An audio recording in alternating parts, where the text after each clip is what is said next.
మాజీ మంత్రి BRS senior నేత హరీష్ రావు కండువా మార్చారు. ఆయన మెడలో మళ్లీ పాత కండువా దర్శనమిచ్చింది. ఎమ్మెల్యే గూడెం మహిపాల్ రెడ్డి కాంగ్రెస్ లో చేరడంతో పటాన్చెరులో నిర్వహించిన కార్యకర్తల సమావేశంలో హరీష్ పాల్గొన్నారు. హరీష్ రావు మెడలో బీఆర్ఎస్ కి బదులు టీఆర్ఎస్ కండువా ఉండటం హాట్ టాపిక్ గా మారింది. అక్కడున్న కార్యకర్తల మెడలో బీఆర్ఎస్ కండువా ఉండగా హరీష్ ఒక్కరే టీఆర్ఎస్ కండువా వేసుకున్నారు. దీంతో బీఆర్ఎస్ తిరిగి టీఆర్ఎస్ గా మారుతుందన్న చర్చ మళ్లీ మొదలైంది. అసెంబ్లీ పార్లమెంట్ ఎన్నికలలో ఓటమితో బీఆర్ఎస్ పార్టీ పేరు తిరిగి టీఆర్ఎస్ గా మార్చాలని పార్టీ నేతల నుంచి డిమాండ్లు వినిపిస్తున్నాయి. ఈ మధ్య మాజీ ఎంపీ వినోద్ కుమార్ కూడా టీఆర్ఎస్ పేరు బీఆర్ఎస్ గా మారటంతో తెలంగాణ ప్రజలతో పేగుబంధం తెగిపోయిందంటూ సంచలన వ్యాఖ్యలు చేశారు.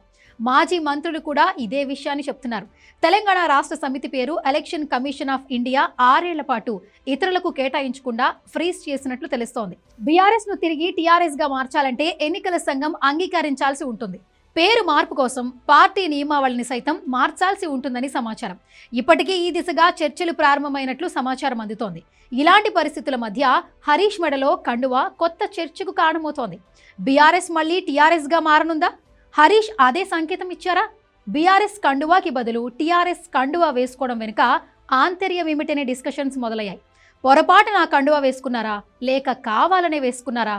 కండువాలు లేక పాత కండువా వేసుకోవాల్సి వచ్చిందా అనేది ఆసక్తికరంగా మారింది.